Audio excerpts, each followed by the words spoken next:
2월달 헌신의 달인데 오늘 사도 바울의 그 헌신된 모습을 우리도 본받고자 바울 사도가 고백한 작은 자보다 더 작은 나에게 이 은혜를 주셨다. 복음을 전하는 사명 주의 일꾼으로 삼았다고 고백을 합니다. 그래서 사도 바울과 같이 천사와 같이 못하지만 우리에게 주신 사명도 너무 귀하고 중요한 사명인 줄 알고 사도 바울처럼 열심을 품고 주님을 섬기며 우리에게 주시는 사명 잘 감당해야 될 줄로 믿습니다. 사도 바울이 작은 자보다 더 작은 나다 그렇게 했는데, 작은 자면 작은 자보다 더 작다면 어떻게 얼마나 작길래, 물론 사도 바울이 키가 작다 이런 말도 있습니다만 그런 육신적인 작음이라기보다 하나님을 만나 배웠고 우리 주님 앞에서 얼마나 자신이 누추하고 약하고 작은지 그 고백하는 거예요. 사람들과 대해서 상대적으로 내가 작다, 당신보다 못났다, 절대 그럴 수는 없어요. 사도 바울이 그 삶을 보면 우리가 알 수 있습니다. 당대의 히브리인, 이스라엘 백성이지만 이스라엘 사람이지만 로마 시민권을 가진 자였어요. 그 당시 저명한 율법학자인 가말리엘 문화생으로 공부도 많이 했습니다. 오늘날로 말하면 가방끈도 길어요. 힘도 있습니다. 대제사장의 명을 직접 받아서 예수 믿는 사람들을 적발해서 핍박하는 데 앞장섰던 그런 사람입니다. 대단한 사람이었어요. 그런데 작은 자보다 더 작은 나라고 그렇게 고백하기까지는 주님을 만나 뵈었기 때문에 그래요.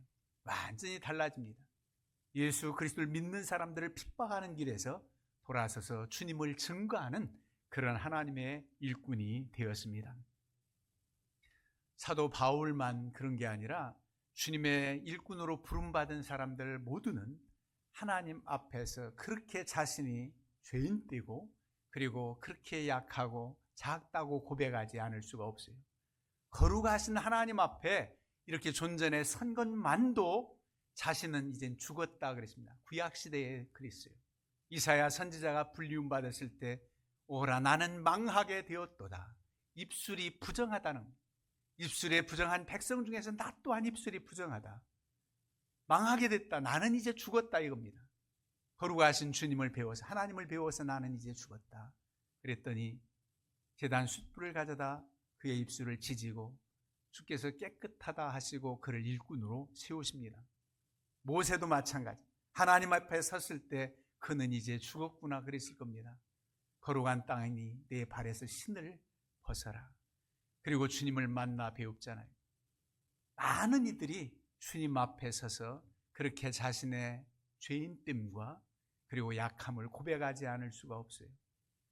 베드로가 주님을 만나고서 주여 나를 떠나소서 나는 죄인으로소이다. 주님 앞에 감히 설 수 없고 제자로 부름받을 수 없는 이렇게 나약한 종이라고 주여 나를 떠나소서 나는 죄인으로소이다. 이런 고백을 했어요. 우리가 세상에서 상대적으로 누구와 겨루어서 내가 못날 것 없다, 그게 아니라 하나님 앞에서 내가 그렇게 작아졌을 때 세상에서도 겸손하지 않을 수가 없어요. 왜? 우리가 생각할 때 우리의 판단으로 우리의 잣대로 저 사람은 나보다 못했던 사람, 하나님은 귀히 여기고 하나님이 너무나 하나님의 귀한 종으로 삼아주신다면 우리의 평가하고 다른 것입니다. 그래서 이 겸손한 마음가짐으로 하나님 앞에 선 것이지요. 그 겸손한 자가 하나님의 부르심에 응답해서 하나님의 일을 이제 하는 겁니다. 절대 내 힘으로 한다고 자처하지 않아요. 하나님께서 함께 하시는 능력으로 한다고 그렇게 고백하면서 부르심에 순종하는 겁니다. 모세를 불렀잖아요. 내 백성들을 이끌어내라. 바로왕 앞에 가서 말하라는 겁니다. 나는 입술이 둔하다. 말 잘 못합니다. 그랬더니 하나님께서 바로 말 잘하는 아론과 함께 가라 그랬습니까? 그건 차후고 내가 너와 함께 할 것이다. 그러니 가라는 겁니다. 할 말을 생각나게 하시고 할 말에 담대함을 주시는 능력의 하나님을 아직은 믿지 못하고 또 뺍니다. 하나님, 난 도저히 못하겠어요. 야, 넌 자격 없구나. 그러지 아니하시고 그때서야 아론과 함께 가라. 그렇게 말씀했지요. 말 잘하는 아론과 함께 가라. 여러분, 우선은 하나님께서 나를 세우시고 인정해 주셨다면 믿음으로 순복하는 겁니다. 순종하는 겁니다. 내가 너무 그 부르신 소명에 응답하지 않아도 그건 하나님을 욕되게 하는 거예요. 겸손하게 하나님 한번 해보겠습니다. 그래야죠. 잘못 짚으셨네요. 잘못 보셨네요. 우리 옛날 말로 번지수 잘못 찾았네요. 나 아닌데요. 그러면 안 돼요. 나를 인정하심에 감사한 마음, 믿음으로 그 부르심에 응답해야 됩니다. 그리고 우리에게 부탁하신 그 사명은 너무나도 귀합니다. 중요합니다. 물론 큰 사명이죠. 큰 일을 감당하는 종이 있습니다. 사도 바울 얼마나 큰 일을 감당했습니까? 이방인의 사도로 부름받아서 많은 이방 사람들에게 복음을 전해서 그들이 구원받게 되고 가는 곳곳마다 하나님의 교회가 세워집니다. 비록 처음에는 초라한 가정집부터 시작됐지만 엄청난 건물들, 지금도 터키에 가면 소아시아의 7교회 흔적이 있는데 얼마나 벽이 두꺼운 그 벽돌로 지어진 2000여 년 된 흔적이 있습니다. 물론 다 회파되고 그 장소만 있지만은 그렇게 잘 지어진 건축물이 되기까지는 초라한 가정집부터 시작했던 교회, 그렇게 위대한 일들을 많이 하게 됐습니다. 정말 귀한 일이지요. 근데 우리가 바울처럼 천사와 같이 못해도 우리에게 주신 사명 또한 귀합니다. 우리의 삶의 현장에서 믿음 없는 이들에게 주의 복음을 전하고 초신자들을 양육하고 기도해주고 그리스도인으로서 빛된 삶을 살아가고 여러분들보다 더 많이 훌륭히 일할 후대 자녀들을 믿음으로 양육하고 교회에서 맡겨진 일도 그렇게 작지 않습니다. 귀한 일들이에요. 마치 우주선으로 비유한다면 우주선의 무슨 엔진 역할하는 중요한 연료, 고체 연료다, 액체 연료다, 뭐 중요한 부품들도 많겠지요. 어떤 때는 우리는 이런 생각을 해요. 보이지 않는 곳에 조여진 조그마한 볼트와 같은 나, 정말 작은 나지. 우주선 쏘아 올리는 사람들에 의하면 조그마한 볼트 하나가 풀려서 그냥 추락할 수도 있다는 거예요. 그렇다면 우리가 맡은 일이 얼마나 귀한 말이냐. 너무나도 중요한 일, 귀한 일이에요. 그래서 크다 작다 말할 수 없어요. 큰 일을 하면서 순교까지 복음을 전해준 그 사람들, 그 순교자의 피도 귀하고 그 복음을 받아들여서 하나님 교회 일꾼으로 세워져서 충성을 다하는 것도 귀합니다. 우리 남한 땅에 복음이 전해지기는 제일 먼저 1885년 장로교 선교사 언더우드 그리고 감리교 선교사님 부부 아펜셀러 선교사님 부부가 똑같이 일본을 통해서 인천 제물포 앞바다에 1885년 4월 5일 부활절 아침에 땅을 밟았다고 말합니다. 그리고 나서 머지않아서 몇 개월 만에 7월 달에 장로교 언더우드 선교사님은 세문안 교회를 세웠어요. 광화문 세문안에 있죠. 세문안 교회. 그 교회가 7월 달에 세워집니다. 정동제일 감리교회도 7월 달에 세워집니다. 그리고 아펜셀러 선교사님이 이제 인천에 가서 머물면서 내립교회가 세워집니다. 불과 얼마 되지 않았어요. 한 2개월 만에 교회들이 세워집니다. 물론 가정집이지. 그래서 복음이 전해져요. 그 앞서 84년도에 스크랜튼 감리교 선교사님이 기반을 닦아놔서 이제 의료와 교육사업 윤허를 받고 시작은 됐지만은 사실상은 그렇게 세워진 위대한 일들을 한 분들을 우리가 기억하지. 여러분, 북한 땅은 이 부분 우리보다 더 먼저 복음이 들어왔습니다. 1866년에 그러니까 85년 따지면 한 19년, 20년 차이가 나지. 그때 대동강변에 토마스 선교사님, 영국 선교사님이 이제 제너럴 시어머노 상선을 타고 통상하자고 들어온 배, 거기에 들어왔다가 성경책을 들고 들어왔지. 한문 성경입니다. 그때 박춘권이라는 사람이 27 그 젊은 선교사님 목을 뵙니다. 순교를 당해요. 그때 순교당하면서 그 직전에 성경 한 권을 그를 내리치는 박춘권에게 주고 순교를 당합니다. 근데 박춘권이라는 사람이 성경을 내던지고 이럴 겨를이 없어요. 마지막 사람을 죽이는데 그건 받아들었어요. 한문 성경을. 그 한문 성경을 나중에 읽고 30여 년 후에 그가 크리스찬이 됩니다. 그리고 채치량이라고는 12살 먹은 소년이 3권을 받습니다. 그 선교사님한테. 그 성경 이제 금서로 그 당시에 원치 않았던 그런 것이기 때문에 무서워서 박영식이라는 어른에게 전해요. 근데 박영식이라는 사람이 종이가 너무 좋아서, 그 당시 무슨 종이 변변한 게 있습니까 우리나라에. 그 성경책을 다 뜯어가지고 벽지로 붙었어요. 그 집에. 벽지 붙은 성경을 읽다가 감동을 받고 그가 널다리교회 평양에, 그리고 그 교회가 여러분들 많이 들어보셨을 겁니다. 장대현 교회 바로 세워진 그런 사람, 채치량이라는 그 소년이 그 교회의 장로가 됩니다.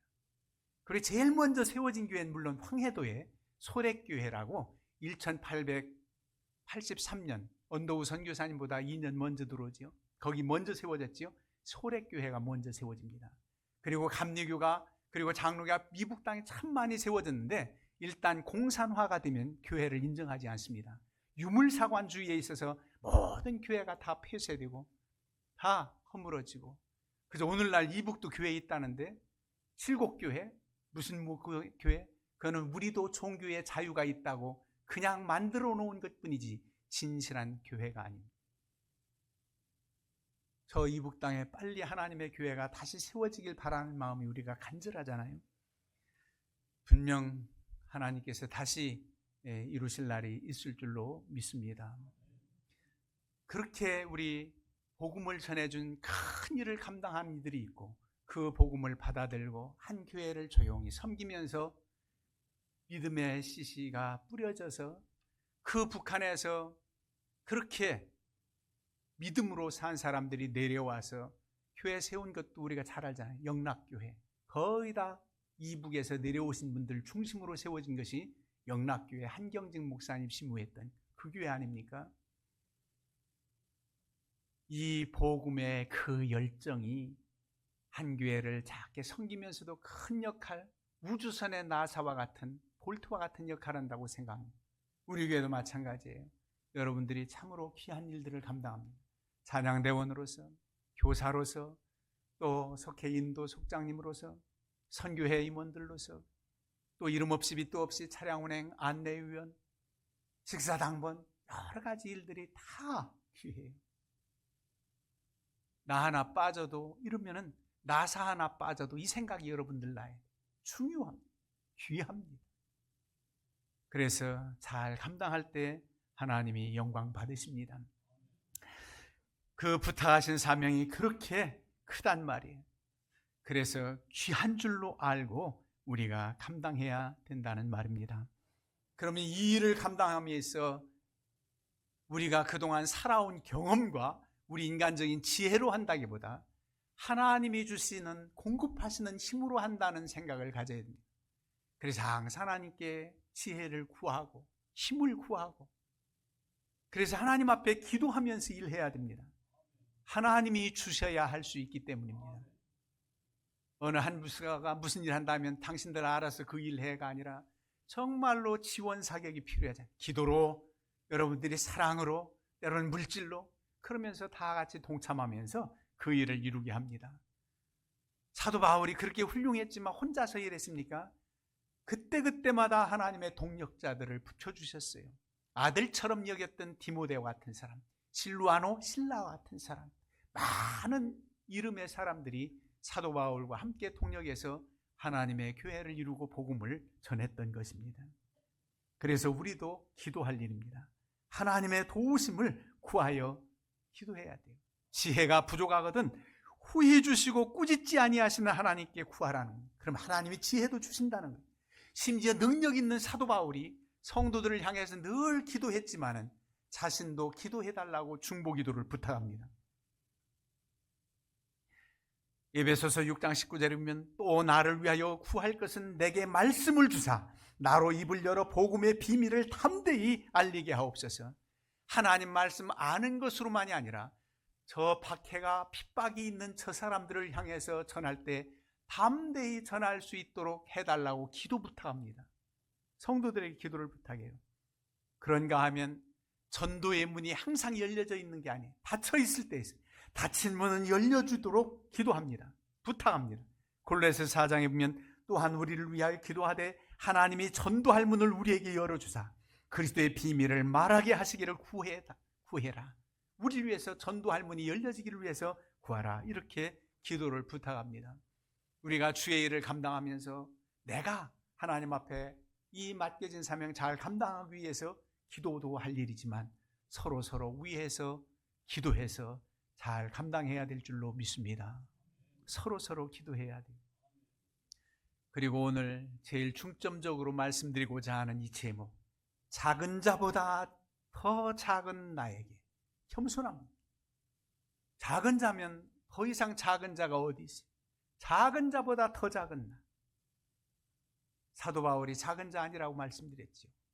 정말 상대적으로 사람들 누구와 비교해서 작진 않습니다. 대단한 사람이었어요. 그런데 하나님 앞에서 작다고 말할 때는 그의 겸손한 자세입니다. 여러분, 겸손한 사람이 됐습니다. 겸손한 마음가짐으로 일하는 것과 겸손한 자가 일하는 것과 좀 다릅니다. 겸손한 마음가짐으로 일한다는 것은 내 속에 내재된 교만함이 있을 수 있어요. 그런데 주님 은혜 생각하면서 그저 겸손하게 일하려고 애쓰는 거지요. 그런데 마침 구정물이 밑에 찢기가 있는데 잔잔히 있을 때는 좀 맑아 보이는데 좀 흐트러고 누가 좀 우리를 힘들게 하면은 금방 일어나가지고 뿌옇게 되는 그런 것 같은 겸손한 마음 자세. 그것도 물론 귀하지만은 완전히 바뀌어져야 돼요. 겸손한 자가 돼야 겸손함으로 나타나지는 거예요. 힘들지 않게 겸손함으로 일할 수 있다는 말이죠. 물이 포도주로 바뀌는 이와 같은 아주 질적으로 바뀌는 그를 위해서 여러분들 기도해야 될 줄로 믿습니다. 하나님, 겸손한 마음가짐으로 일하는 것도 귀하지만 어떤 때는 내 속에 그 교만한 마음이 튀어올라서 내가 너보다 못해서 이렇게 내가 못난 척하는 줄 알아? 이게 내 속에 교만함이 있는 거예요. 나를 바보로 보나? 나를 호구로 보나? 호구가 낱말입니다. 네, 어리석다는 거예요. 그러면서 내 속에 꿈틀거리기 시작해요. 그러면은 그래도 그런 걸 잠재우면서 겸손함으로 흘라니 애쓰지요. 참 귀하지요. 그런데 겸손한 자가 되면은 그렇게 고민하지 않아도 자연스럽게 나올 수 있을 줄로 믿습니다. 주님이 그런 은혜를 주셔야 돼요. 완전히 나를 바꿔주옵소서. 교만의 싹이 죽어지고 그저 겸손한 옥토가 될 때에 겸손함으로 일할 수 있어요. 어거스틴에게 있어서 누가 물었지요. 가장 중요한 덕목이 무엇냐? 첫째가 겸손이다. 그럼 두 번째는 뭐 나올까 했더니 두 번째도 겸손이다. 세 번째도 겸손이라는 그렇게 말씀해요. 온유와 겸손은 주님의 성품입니다. 목도 시간에 우리 교독 시간 했죠. 교독 읽었죠. 하나님의 본체시나 하나님과 동등됨을 여기지 않고 인간으로 오셨다는 거예요. 그보다 더 겸손한 거예요. 십자가에 죽기까지 복종하신 주님의 온유와 겸손한 모습 본받아야 합니다. 주님보다 6개월 먼저 이 땅에 와서 대단하게 활동을 했던 세례 요한. 세례 요한은 일찍이 구약 성경에도 예표된 사람입니다. 주의 길을 예비하라는 그 사명이 있는 자예요. 그가 자신을 일컬어 뭐라고 말합니까? 그렇게 많은 제자가 추종하고 따르고 권력을 향해서도 두려워하지 않고 담대히 말할 수 있었던 세례 요한. 대단하지요. 그런데 자신은 광야에 애치는 자의 소리다 그랬습니다. 광야에 애치는 자의 소리래요. 소리가 들리기만 하지 보입니까? 그저 들려서 흩어지면 아무것도 아닌 것과 같은 그런 존재로 자신을 말해요. 그러나 내 뒤에 오시는 분, 그분은 바로 보여지는 분, 나타나신 분. 그의 능력 헤아릴 수 없어요. 나는 그의 신들매 풀기를 감당하지 못한다. 그는 흥해야 되겠고 나는 쇠해야 된다. 이런 겸손함으로 세례 요한이 일했던 사람이죠. 우리도 이 마음을 품는데 이 마음을 품는 정도가 아니라 이런 겸손한 사람이 되어서 내 속에 내재된 교만함이 사라지고 겸손한 자체가 될 수 있는, 그래서 하나님께 영광 돌리는 그런 삶을 살기를 우리가 소원해야 됩니다. 그렇다면 우리는 겸손히 일할 때 나만 이 일 할 수 있다고 교만하지 않습니다. 나 아니면 이 일 아무도 못해. 세상에는 특허를 받은 사람, 그저 자기만 이 비밀을 아는 사람, 이 비밀은 며느리에게도 안 가르쳐 준다는 거예요. 그 레시피, 음식을 만들. 나만 알아. 나만 할 수 있어. 이 맛은. 그럴 수 있어요. 그러나 하나님 앞에서는 그렇지 않습니다. 나도 할 수 있지만 다른 사람들도 할 수 있다는 점. 그런 내가 할 수 있다는 게 아니라 하나님이 나를 통해서 하신다는 이 마음. 그런데 꼭 나만을 통해서가 아니라 나 아니래도 다른 사람들도 통해서 할 수 있다는 마음. 흔히 말하지요. 나 아니어도 또 세워진다. 세울 수 있다. 본인이 그렇게 말은 못합니다. 큰 소 나가면 작은 소가 들어와. 자기가 그 말하면 자기는 큰 소고 작은 소 나중에 오는 사람은 작다는 겁니까? 그렇지 않죠. 다른 사람들이 그렇게 말하기도 해요. 그러나 하나님 앞에서 우리는 어떠냐? 하나님 나를 그저 작든 크든 소로 사용해 주셔서 그 다음에 보내주시는 분도 하나님이십니다. 그렇게 믿고 모든 일들을 감당해야 되죠. 여러분, 아브라함의 믿음 대단하지 않습니까? 아브라함 대단한 믿음이에요. 100세 얻은 아들 이삭을 바치라는 겁니다. 하나님께서 약속해놓고 내 후사를 통해서 하늘의 별처럼 바닷가의 모래알처럼 번성하게 하셨다 하는데 이 아들을 거두시면 어떻게 한단 말이에요? 14살 차이 나는 이스마엘은 본처 소생이 아니고 그는 하나님의 후사가 될 수가 없어요. 인간적인 방법으로 낳은 아들. 그는 말고 오로지 이삭을 하나님이 주셨고 이삭만을 이제 길러서 그 하나님의 약속의 말씀이 성취되길 바라는데 이를 바치라니. 그런데 히브리서 기자 믿음장 11장에 보면 히브리서 11장에 아브라함은 그 아들을 바칠 때 이런 믿음이 있었다는 겁니다. 죽은 자 가운데서도 살리실 하나님의 능력을 믿었다는 겁니다. 아들이 죽여 번제물이 되었을지라도 살리실 줄 믿는 믿음으로 드렸다는 겁니다. 큰 믿음이지요. 그런데 한번 또 생각해 보면 이런 믿음도 있었지 않을까 싶어요. 어떤 믿음?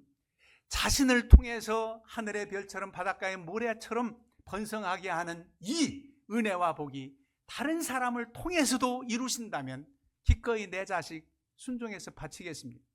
우리가 정말 그럴 수 있을까? 그런 믿음의 소유가 있을 수 있을까? 우리는 바라기는 거룩한 욕심내도 좋아요. 하나님 나를 통해서 이 일을 이루게 하옵소서. 나를 통해서 이 일을 이루게 하옵소서. 그거 나쁜 거 아니에요.